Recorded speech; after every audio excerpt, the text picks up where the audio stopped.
যদি কোনো সংবাদ মাধ্যম ওই প্যাটিস বিক্রেতার অসহায়ত্ব নিয়ে প্রচার করে থাকেন, সেই সংবাদ মাধ্যম ধন্যবাদযোগ্য। আমি তাকে ধন্যবাদ জানাই, অভিনন্দন জানাই। কিন্তু সেই জন্যে যারা তার বিরুদ্ধে প্রতি আক্রমণ করছেন, বিভিন্ন কুরুচিকর মিম তৈরি করছেন, তারা হচ্ছেন মৌলবাদী। আজকে ভারতবর্ষের বুকে সবচেয়ে বড় বিপদ হচ্ছে হিন্দু মৌলবাদ এবং প্রতিযোগিতামূলক ইসলাম মৌলবাদ। এই দুই মৌলবাদী শক্তি তারা কিন্তু আমাদের সাধারণ জীবনযাপনের যে রুচিবোধ, সংস্কৃতিবোধ সমস্ত ধ্বংস করে দিচ্ছে। অতএব আমাদের সকলের উচিত এই মৌলবাদীদের বিরুদ্ধে সচেতন হওয়া। এই মৌলবাদীরা বিভিন্ন রাজনৈতিক পোশাক পরে কিন্তু বাজারে কাজ করছে। আপনারা সকলেই সচেতন হন। স্যার, একেবারেই ওখানে যে প্যাটিস বিক্রেতাকে মারধর করেছিল তাকে জামিন বেল দিয়ে তাকে সম্বর্ধনা দেওয়া হচ্ছে, গেরুয়া উত্তরীয় পরানো, কেন হবে না? নেতা বানানো তার হচ্ছে। এটাই মৌলবাদ। প্যাটিস বিক্রেতাকে মারার জন্য নেতা বানানো হচ্ছে। হ্যাঁ, এটা মৌলবাদ। প্যাটিস বিক্রেতা মেরেছে তার কারণ ওরা প্রচার করছেন প্যাটিস বিক্রেতা ওই গীতা পাঠের আসরে সেখানে তিনি চিকেন বিক্রি করছিলেন। এটা মৌলবাদী চিন্তা। কিন্তু ব্যবসা করতেছে। তার ব্যবসা তার দেখেছেন গতকালকে কোথায় একজন মুসলিম শ্রমিককে মেরে এমনভাবে মেরেছে, খুন করেছে, যে আখলাককে খুন করেছিল। তারপর ওই বানু, বিলকিস বানুকে যারা ধর্ষণ করলো, যাদের আদালত সাজা দিয়েছে, তাদের বিজেপি সরকার মুক্ত করে দিলেন আইনের অপপ্রয়োগ করে, এবং তাদের সম্বর্ধনা দিলেন। এগুলো সমস্ত মৌলবাদী চিন্তা। কেন সম্বর্ধনা দিলেন? যে তুমি একটি মুসলিম মেয়েকে ধর্ষণ করেছো বলে। দলিত মেয়েকে ধর্ষণ করো, আমাদের মনুবাদ সেটা শেখায়, এটা খুব প্রশংসনীয়।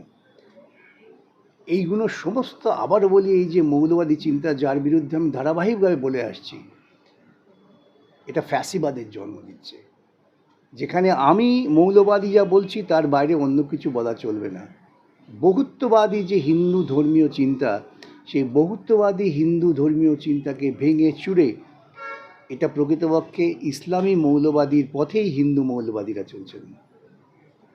তার পক্ষে হয়ে কথা বলার খুবই কম সংখ্যক লোক, গুটি কয়েক লোক। এতদিন ধরে রোজিনা রহমান হিন্দুদের হয়ে কথা বলেছে, বঞ্চিত মুসলমানদের হয়ে কথা বলেছে, তৃণমূলের হাতে যারা অত্যাচারিত মুসলমান তাদের হয়ে কথা বলেছে, কিন্তু আজকে তার এই দুর্দিনে দাঁড়িয়ে গুটি কয়েক মাত্র লোক তাকে সাপোর্ট করছে। তাই হয়, চিরকালই তাই হয়। সত্যের পক্ষে গুটি কয়েক লোক থাকেন, ন্যায়ের পক্ষে প্রথম দিকে গুটি কয়েক লোক থাকেন, ন্যায়ের বিরুদ্ধে থাকেন অধিকাংশ মানুষরূপী কিছু মানুষ। যুবভারতীর ক্ষেত্রেও আমরা দেখতে পেয়েছি যে একেবারে গেরুয়া পতাকা নিয়ে জয় শ্রীরাম স্লোগান বলে ভাঙচুর করছে, এই দৃশ্যও কিন্তু আমরা দেখতে পেয়েছি। হ্যাঁ, এটা হবেই তো। এই বলে মৌলবাদী একটা প্রতিদ্বন্দ্বিতা আছে তো।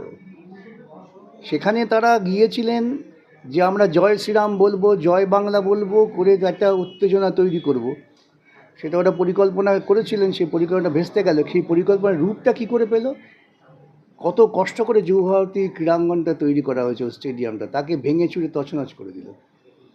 এবং আপনি লিখে রাখুন, এই যুবভারতী ক্রীড়াঙ্গনকে যখন আবার সংস্কার তো করতেই হবে, এত বড় একটা স্টেডিয়াম, তারপর দেখবেন খুব বড় করে মমতার অনুপ্রেরণায় যুবভারতী নির্মিত হলো, এই ব্যানার বসবে, এই প্রস্তর ফলক বসবে।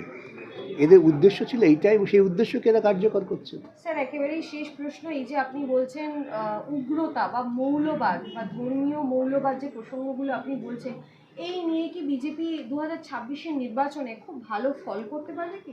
দেখুন, ভালো ফল করতে পারবেন কি না পারবেন সেটা পরের কথা, কিন্তু ইতিমধ্যে মানুষের মধ্যে বিভাজন তৈরি করে দিলেন। ভারতবর্ষের প্রধানমন্ত্রী থেকে শুরু করে ওদের স্বরাষ্ট্রমন্ত্রী সকলে ধারাবাহিকভাবে এই যে মৌলবাদী প্রচার করছেন, এটা এত নিচু স্তরের চিন্তা চেতনা, বুঝতে পারছেন না? মহাত্মা গান্ধী জাতীয় রোজগার যে প্রকল্প, সেটাকে বাতিল করলেন মহাত্মা গান্ধীর নামটাকে বাদ দেওয়ার জন্য, এবং সেই প্রকল্পের যে কার্যকারিতা ছিল তাকে বাতিল করে দেওয়ার জন্য তা নতুন এনেছেন একটা বকচ্ছপ নাম দিয়ে। এটা হচ্ছে ওদের চিন্তা চেতনার দৈন্যতা। ওরা ইতিহাসে তো ওদের কোনো সাক্ষ্য নেই। সেই জন্যে ওদের সব আলোচনায় নেহরু বিরোধিতা, মহাত্মা গান্ধী বিরোধিতা, রাজনৈতিক বিরোধিতা করো, মহাত্মা গান্ধীর রাজনৈতিক আদর্শের বিরোধিতা আছে, কিন্তু এটাকে ওরা ব্যক্তিগত পর্যায়ে বিরোধিতা নামিয়ে আনছে। এটা হচ্ছে অত্যন্ত দুর্বল, সভ্যতা বিরোধী, ইতিহাস বিরোধী চিন্তা একদল মৌলবাদী লোকের, তারই প্রতিফলন।